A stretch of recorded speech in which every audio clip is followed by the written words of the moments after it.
Police News Network. Alagad ng batas, tagapagtaguyod ng balitang pulis, sandigan ng mamamayan, patnubay ng katotohanan. Kampo Krame, maghahatid ng pinakahuling kaganapan at nagbabagang balita. Ito ang PNN Police News Network. At ngayon, ang inyong mga tagapagbalita. Magandang araw, bagong Pilipinas. Ako ang inyong alagad ng batas, tagataguyod ng balitang pulis, Patrolman Julius Sam Acad. Maghahatid sa inyo ng tamang balita, kwento ng pulis at serbisyo para sa mamamayan, at ito ang PNP News Online, ang pangunahing balita ng Police News Network. Alagad ng batas, tagataguyod ng balitang pulis.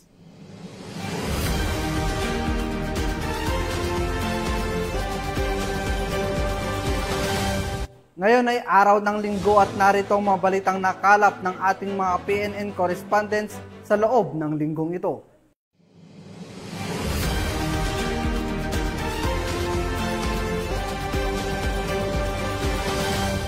Umabot sa tinatayang 1.7 milyong halaga ng hininalang shabu ang nasamsam ng mga operatiba ng pulisya sa kinasang bypass operation sa lalawigan ng Camarines Norte, kung saan naaresto rin ang mga isang high-value individual target. Yan ang tinutukan ni Patrolwoman Carmela Panganiban. Sa ilalim ng pamumuno ni Police Brigadier General Andre Perez Dizon, Regional Director ng Police Regional Office 5, at alinsunod sa direktiba ni Chief PNP, Police General Nicolas D. Torre III na paigtingin ang kampanya kontra illegal na droga sa buong bansa. Dalawang magkapatid na high-value individuals ang naaresto sa isang matagumpay na buy-bust operation sa Purok 4, Barangay Dallas, Labo, Camarines Norte, nito lamang ika-7 ng Hunyo taong kasalukuyan. Kinilala ang mga sospek na sina alias Mary at Mark, kapwa residente ng Barangay Tugos, Paracali, Camarines Norte. Nakuha mula sa kanilang pag-iingat ang tinatayang 250 grams ng hinihinalang shabu na may halagang 1,700,000 pesos.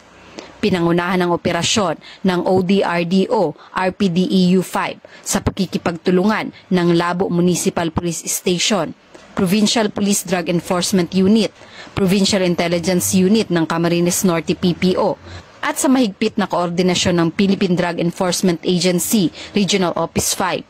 Sa kasalukuyan ay nasa kustodiya ng Labo MPS ang dalawang sospek para sa kaukulang dokumentasyon at disposisyon.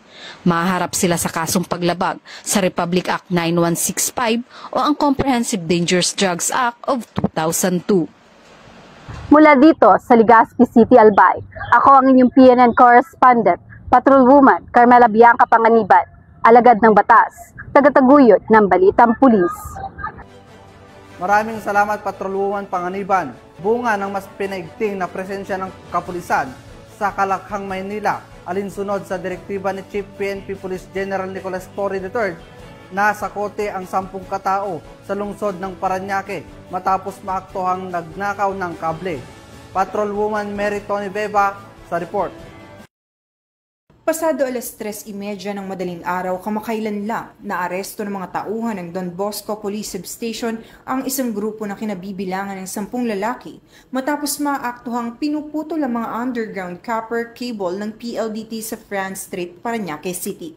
Ayon sa ulat, dakong 12:30 ng tanghali nang magsagawa ng mobile patrol ang mga pulis. Napansin nila ang isang nakaparadang delivery truck sa tapat ng isang service center. Dito nadatnan nilang abala sa pagputol ng mga kable ang ilang kalalakihan. Nang tanungin tungkol sa kanilang operasyon, agad na nagsitakbo ang mga ito dahilan upang sila ay habulin at madakip ng mga pulis. Ang mga sospek ay nakilala sa kanilang alias na sina Jason, Chris, Roger, Rosel Calixto, Mark Hendricks, Leonard Marlo Jirik, Rogelio at 2 pang sospek na kasalukuyang pinaghahanap. Nakumpiska mula sa mga sospek ang 6 na pirasong putol na underground copper cable ng PLDT na may kabuong habang 106 na metro. Clawbar, 5 bakal na lagari at isang improvised steel hook na ginagamit pangbukas ng manhole at sasakyan. Kinumpirma ng PLDT na walang isinagawang proyekto o maintenance sa nasabing lugar, kaya't agad na sinampahan ng kasong theft ang mga sospek. Ang insidente ay pansamantalang hawak ng Don Bosco Police Substation at isusumite sa Investigation and Detective Management Section para sa mas malalim na investigasyon at formal na pagsasampa ng kaso sa Piskalya ng Lungsod ng Parañaque. Mula dito sa Southern Police District, ako ang inyong PNN correspondent, Patrolwoman Meriton Veva, alagad ng batas, tagataguyod ng Balitang Pulis. Maraming salamat Patrolwoman Beva. Timbog ang isang high-value drug suspect sa Villasis, Pangasinan matapos mahulian ng mahigit 200,000 pisong halaga ng hininalang shabu. Ang report mula kay Police Staff Sergeant John Del Supremo. Naaresto ng mga operatiba ng Police Regional Office 1 ang isang itinuturing na high-value individual sa isinagawang bypass operation noong 8 ng Hunyo sa Barangay Baraca, Villasis, Pangasinan. Kinilala ang suspect sa alias na Joyce, 44 anyos, isang babae, tubong Baguio City at kasulukuyang umuupa sa isang apartment sa Urdaneta City, Pangasinan. Ayon sa ulat, pinagsanib bursa ang mga operatiba sa pangunguna ng Regional Police Drug Enforcement Unit 1 kasama ang RID Pro 1, RIU 1, PDEG SOU 1, PDIA Pangasinan, PIU PPO, PDEU Pangasinan at Villasis Municipal Police Station upang may sagawa ang operasyon. Nakuha mula sa suspect ang tinatayang 30 gramo ng hinihinalang shabu na may standard drug price na 204,000 pesos na nakaimpaki sa 6 na head-sealed transparent plastic sachets. Kabilang rin sa na-recover ang iba pang non-drug evidence. Isinagawa ang inventory at pagmamarka ng mga ebidensya sa mismong lugar ng insidente sa harap ng suspect at mga mandatory witnesses bilang bahagi ng due process. Nahaharap ngayon ang suspect sa kasong paglabag sa Republic Act 9165 o ang Comprehensive Dangerous Drugs Act of 2002. Pinasalamatan at binigyang komendasyon ni Police Brigadier General Lou F. Evangelista, Regional Director ng Police Regional Office 1, ang mga unit na nagsagawa ng operasyon dahil sa kanilang mabilis at epektibong aksyon. Mula dito sa PCAG Ilocos Region, ako ang inyong PNN correspondent, Police Staff Sergeant John Del Supremo, alagad ng batas, tagataguyod ng Balitang Pulis. Buong pusong nakiisa ang Ifugao PNP sa makasaysayang pagdiriwang sa ika-59 na founding anniversary ng lalawigan ng Ifugao na ginanap sa Lawag, Lagawe. Yan ang balitang hatid ni Patrolwoman Charlene Gumangan. Magandang araw po sa ating lahat. Narito po tayo sa bayan ng Lagawe kung saan ginaganap ang Civic Parade. Tunghayan po natin. Masiglang na ibahagi ang mga tauhan ng Ifugao Police Provincial Office sa isinagawang Civic Parade sa pagdiriwang ng ika-59 Ifugao Founding Anniversary o tinaguriang Gotad Ifugao 2025 sa Provincial Capital Poblacion South, Lagawe, Ifugao. Nito lamang ika-9 ng Hunyo 2025. Ang komponan ng Ifugao PNP ay pinangunahan ni Police Lieutenant Colonel Nelson B. Madiwo, Deputy Provincial Director for Operations, kasama si Police Lieutenant Colonel Dwight Fagian, Chief Picadu, sa temang A Celebration of Culture, Solidarity and Progress.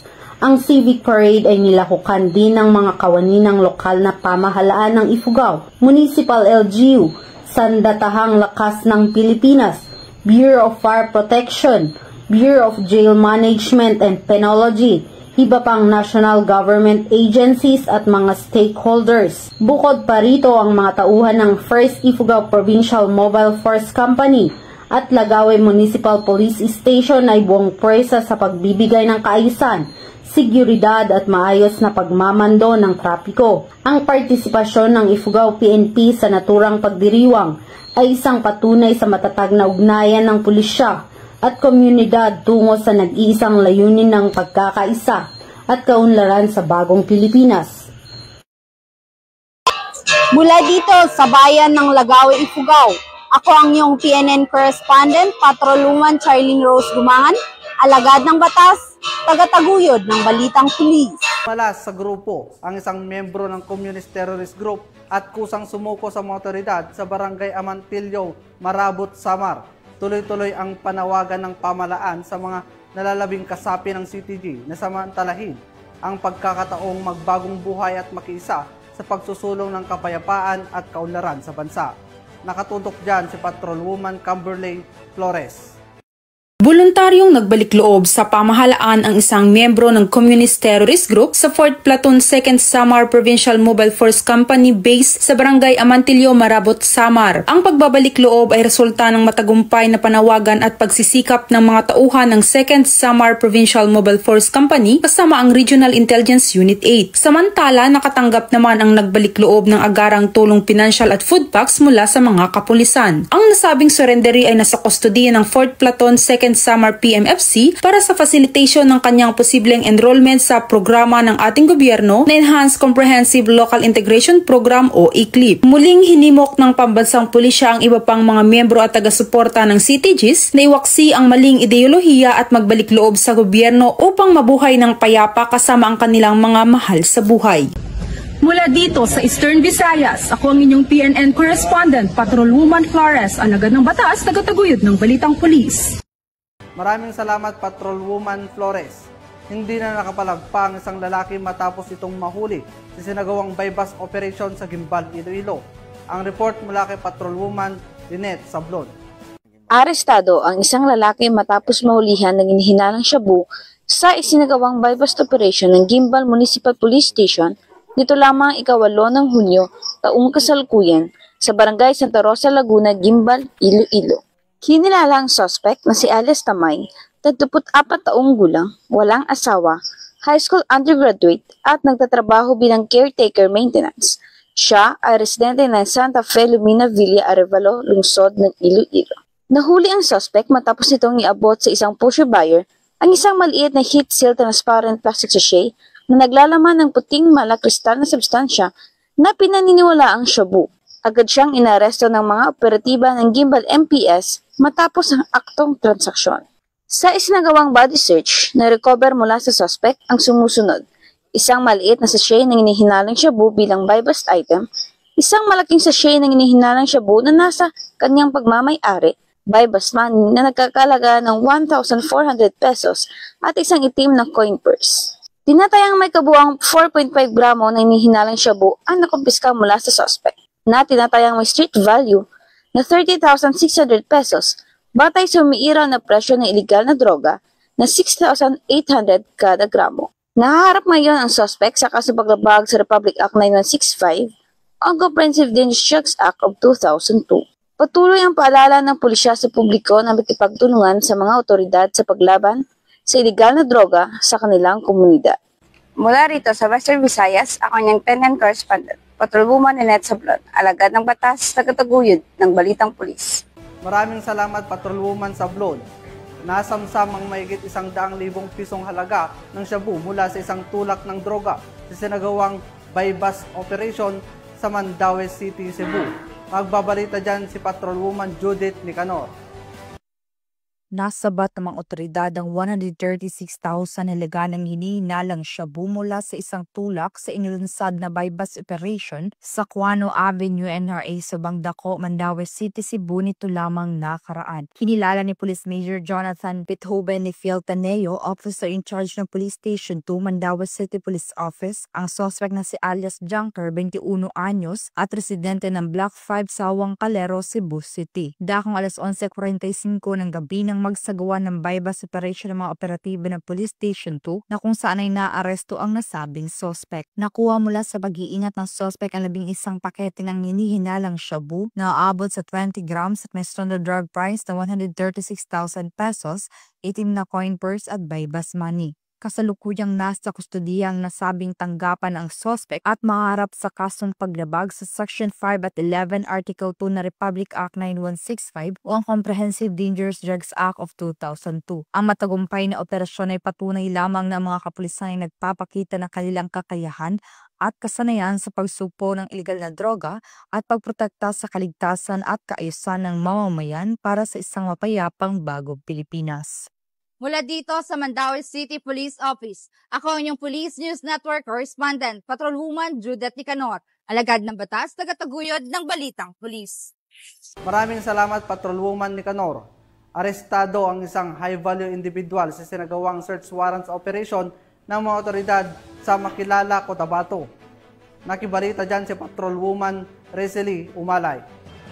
Arestado ang isang high-value individual sa ikinasang search warrant operation ng mga kapulisan sa Purok Durian, Barangay Saging, Makilala, Cotabato. Matagumpay ang nasabing operasyon sa pinagsamang puwersa ng mga tauhan ng Makilala Municipal Police Station. Nakumpiska mula sa sospek ang 7 pakete ng hinihinalang shabu na tumitimbang ng 1 gramo at nagkakahalaga ng 6,800 pesos. Patunay lamang na ang pambansang pulisya ng Pilipinas, katuwang ang ibang ahensya ng gobyerno, ay patuloy sa pagsugpo sa mga iligal na gawain upang mapanatili ang kapayapaan at kaayusan tungo sa isang bagong Pilipinas.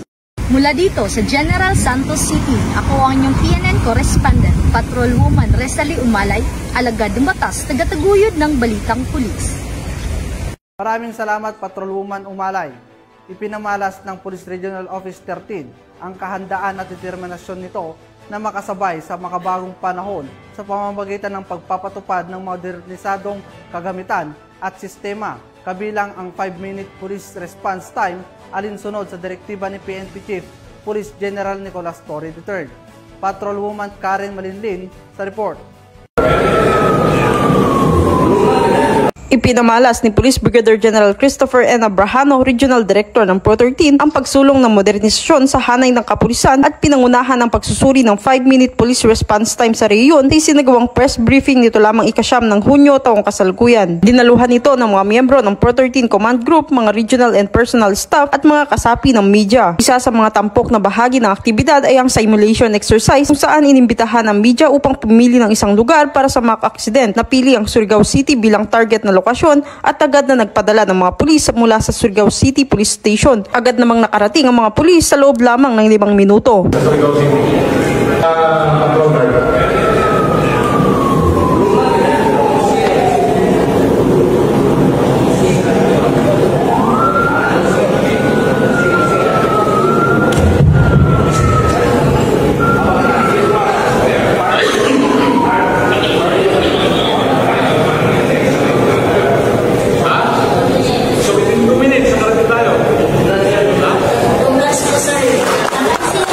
Naging daan din ang press briefing upang makipag-ugnayan sa mga katuwang sa media at ibahagi ang mga operational accomplishment at kasalukuyang inisyatiba ng Police Regional Office 13. Patuloy ang Police Regional Office 13 sa pagbibigay ng mabilisang tugon at tapat ng paglilingkod para sa bawat karaganon. Sa ilalim ng pamumuno ni Chief PNP Police General Torre III, hindi lang serbisyo ang hatid kundi katiyakan din ng mas maayos at maunlad na komunidad dahil sa bagong Pilipinas ang gusto ng pulis ay ligtas ka.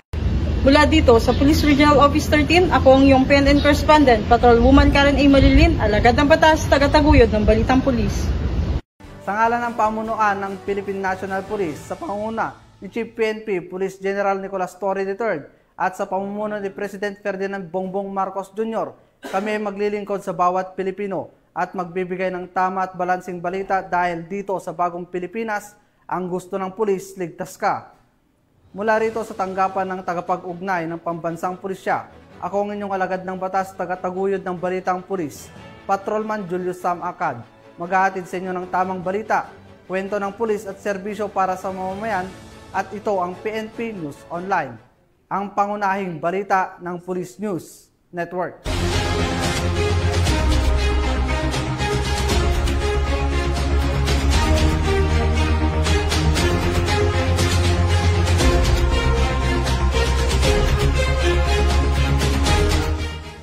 Police News Network, alagad ng batas, tagapagtaguyod ng Balitang Pulis.